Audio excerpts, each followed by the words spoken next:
सबका मूल मंत्र क्या है ये हम सभी जानते हैं और बचपन से सुनते आ रहे हैं अपने बड़े बुजुर्गों से कि करत करत अभ्यास तेज जड़ मत होत सुजान, जिसे आज की भाषा में हम रिवीजन कहते हैं। नोट्स बनाओ रिवीजन करो, नोट्स बनाओ रिवीजन करो। जितने भी अच्छे टीचर हैं, प्रोफेसर्स हैं, वो लोग हमें यही बताते हैं। क्या हम कर पाते हैं?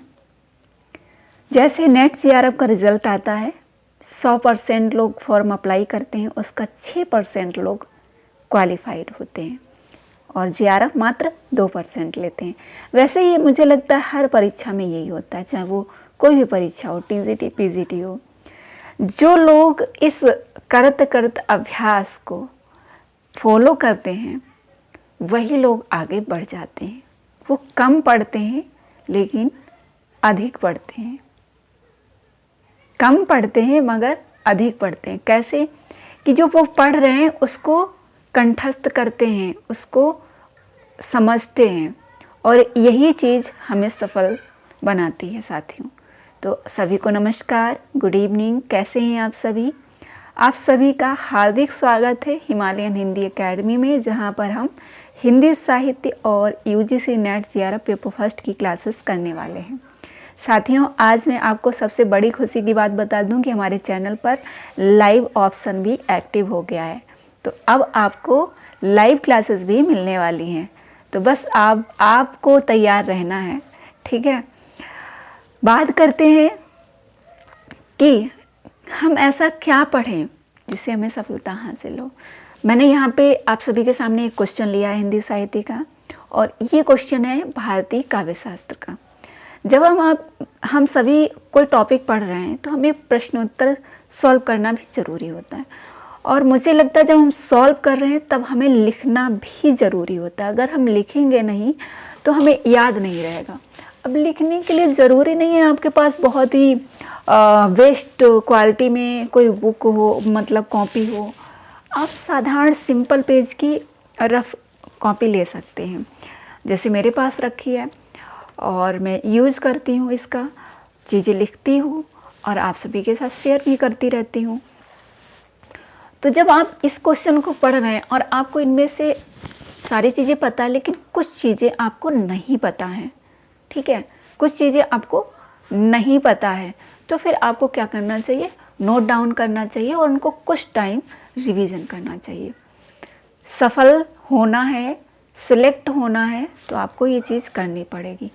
और इग्नोर तो आपको 1% भी नहीं करना है कि आप इग्नोर कर दीजिए, ये टॉपिक इग्नोर कर दीजिए। क्या पता वहीं से क्वेश्चन बन जाए, फिर आप क्या करेंगे? क्योंकि आपके जो सिलेबस में है, जो आपके पाठ्यक्रम में है, वो सारी चीज़ें कंपलसरी हैं। वो आपके लिए हर एक टॉपिक, हर एक लाइन प्रश्न है आपके लिए, कि पता नहीं आपकी परीक्षा में कौन सा प्रश्न पूछ दिया जा सकता है।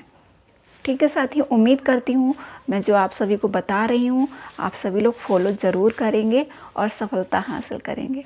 मेरा जो मेन उद्देश्य है, आप सभी ने मुझे फोर्स किया, आप सभी ने सपोर्ट किया, तब मैंने इस चैनल को क्रिएट किया। और अब मेरा एक ही एम है कि मैं चाहती हूँ कि मैं यहाँ पे जो भी मेहनत कर पाऊँगी, है ना, उसके माध्यम से आप सभी को सफलता मिलनी चाहिए और आप सभी की सफलता मेरी सफलता होगी, ठीक है। तो इस क्वेश्चन को आप सॉल्व कर रहे हैं, बताइए आंसर इसका क्या है? पढ़ा होगा तभी तो आंसर बता पाएंगे। और इनमें से आपने थोड़ा भी पढ़ा है, इस जो आप ये क्वेश्चन आपके सामने, आपने इसमें से ए, जैसे राजशेखर है, बी भट्टनायक है, ठीक है, सी विश्वनाथ जी हैं, डी अभिनव गुप्त जी हैं, तो इनमें से अगर आपने एक भी पढ़ा होगा तो दूसरे का आप टिक कर सकते हैं, इमेज कर सकते हैं कि ये होगा। तो आपको जो चीज़ें पढ़ी हैं वो अच्छे से पढ़ी होंगी, तभी आप रिकॉल कर सकते हैं, ठीक है। तो साथियों, मैं यही कहना चाहूँगी कि आप जो भी पढ़ रहे हैं, क्योंकि आप अभी पढ़ रहे हैं परीक्षा देने के लिए, लेकिन आपको पढ़ना चाहिए कि आप शिक्षक हैं, आप गाइड करेंगे किसी को, ठीक है, आप गाइड करेंगे किसी को, इस उद्देश्य से पढ़ना चाहिए। और जब आप इस उद्देश्य से पढ़ेंगे ना, तब देखना, आप एक शिक्षक की तरह पढ़िए कि मुझे किसी को पढ़ाना है, मैं सामने खड़ा हूँ और मेरे सामने बहुत सारे अभ्यर्थी खड़े हैं, बहुत सारे विद्यार्थी खड़े हैं, वो मुझसे कुछ भी पूछ सकते हैं। मुझे इस टॉपिक के बारे में अच्छे से पता होना चाहिए। जब आप इस तरीके से पढ़ेंगे, अच्छे से रिवीजन करेंगे, सुंदर से नोट्स बनाएंगे। सुंदर नोट्स मतलब ये नहीं है कि आप रंग बिरंगे नोट्स बना रहे हैं, नहीं, आपके अपने नोट्स में वो चीज़ें इंक्लूड करनी है क्योंकि वो नोट्स आप अपने लिए बना रहे हो।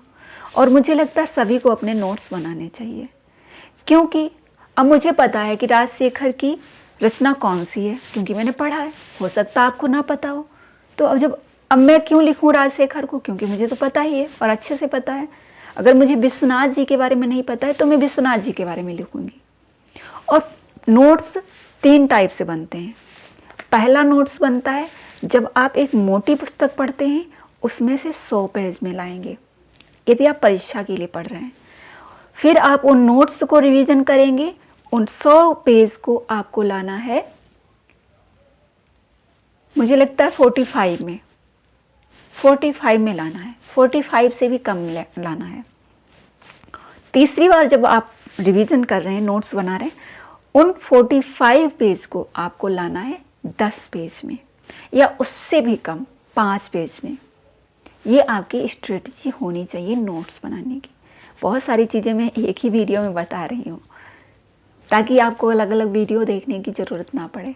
वैसे मैं क्लासेस बनाऊँगी इन सभी टॉपिक्स पर, ठीक है। बस आप लोग सपोर्ट करिए, आप लोग सहयोग करिए, मैं आप सभी के लिए बेहतर करूँगी, ठीक है। तो आपको इस तरीके से तैयारी करनी है, चाहे हिंदी सब्जेक्ट हो, चाहे वो कोई भी सब्जेक्ट हो, ठीक है।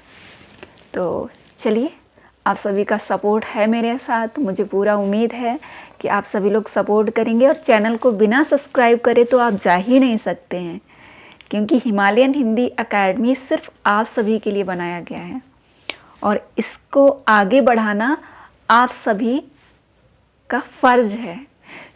तो आप सभी लोग चैनल को सब्सक्राइब करेंगे, सपोर्ट करेंगे और कमेंट बॉक्स में एक छोटा सा मैसेज छोड़ के ज़रूर जाएंगे, ठीक है।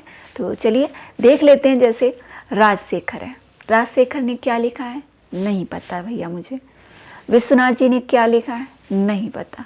अभिनव गुप्त ने क्या लिखा है ये तो पता होगा जी, पता है अभिनव गुप्त जी ने अभिनव भारती लिखा है। गैस कर सकते हैं कि अभिनव, जो मेरा नाम है, मेरा नाम स्मिता है, तो हो सकता है मैं स्मिता नाम से कोई रचना लिख दूँ, है ना। तो गैस कर सकते हैं लोग, और करना भी चाहिए। मुझे लगता है इतनी टफ अलग अलग पुस्तकें नहीं लिखनी चाहिए थोड़ा सा इन लोगों को भी समझना चाहिए था। अभिनव जी ने बहुत अच्छा किया, इन्होंने अपने नाम की ही रचना लिख दी। अभ्यर्थियों के लिए इतना तो सहयोग हुआ इनका। अभिनव गुप्त जी ने अभिनव भारती लिखी। डी का 2 ऑप्शन यहाँ तो है नहीं, तो ये आपका ए और सी कट गया। अब आप आगे बढ़ेंगे और देखेंगे ये भी नहीं होगा। आसानी से आप उन्हें पकड़ लिया कि ए का 4 राजशेखर ने काव्य मीमांसा लिखी है। राजशेखर ने क्या लिखी है काव्य मीमांसा लिखी है। भट्टनायक जी ने हृदय दर्पण लिखा है और विश्वनाथ जी ने साहित्य दर्पण लिखा है, ठीक है।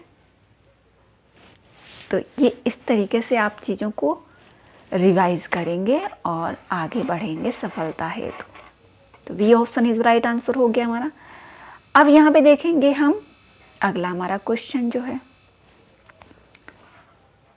नंदुलारे बाजपेयी के बारे में आपने पढ़ा होगा, नहीं पढ़ा है तो यहाँ पे देख लीजिए। निम्नलिखित में से नंदुलारे बाजपेयी के संबंध में सही है, क्या सही है। यहाँ पे फर्स्ट है, नंदुलारे बाजपेयी ने प्रसाद, पंत और निराला को छायावाद की वृहत्रयी के रूप में प्रतिष्ठित किया है। सही है या गलत है अभी जानेंगे।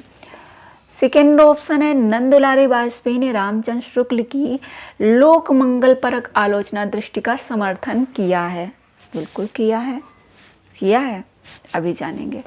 थर्ड ऑप्शन, नंदुलारे बाजपेयी छायावादी अथवा स्वच्छंदतावादी आलोचक थे।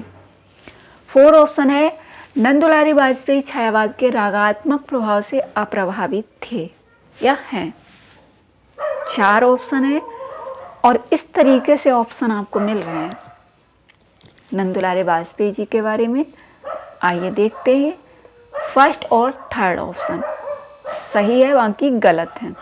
ठीक है, बाकी गलत हैं। कैसे गलत हैं अभी आपको बताते हैं। फर्स्ट और थर्ड, ठीक है, फर्स्ट और थर्ड सही है। नंदुलारे वाजपेयी ने प्रसाद, पंत और निराला को छायावाद की बृहत्त्रयी के रूप में प्रतिष्ठित किया है। आपसे प्रश्न ये भी पूछा जा सकता है कि प्रसाद, पंत और निराला को छायावाद की बृहत्त्रयी के रूप में प्रतिष्ठित किसने किया है? तो नंदुलारे वाजपेयी ने। नंदुलारे वाजपेयी छायावादी अथवा स्वच्छंदतावादी आलोचक थे। सही है। नंदुलारे वाजपेयी ने रामचंद्र शुक्ल की लोक मंगलपरक आलोचना दृष्टि का समर्थन नहीं किया है। नंदुलारे वाजपेयी छायावाद के रागात्मक प्रभाव से प्रभावित नहीं थे। जब यहाँ पे ये छायावादी अथवा स्वच्छंदतावादी आलोचक थे तो ये रागात्मक प्रभाव से प्रभावित कैसे रह सकते हैं, है ना? तो बस इन्हीं चीज़ों को ध्यान देना है। ओके, अब ये वाला प्रश्न है, PYMCQs है। इसको आप लोग कमेंट बॉक्स में बताइएगा। मुझे उम्मीद है मेरे सभी साथी जिनको आ रहा होगा आंसर, आप ज़रूर बताइए। मैं भी इसका आंसर कमेंट बॉक्स में पिन कर दूंगी कि इसका आंसर क्या होगा। ठीक है, अभी अपलोड करूंगी क्लास तो मैं इसका आंसर पिन कर दूंगी।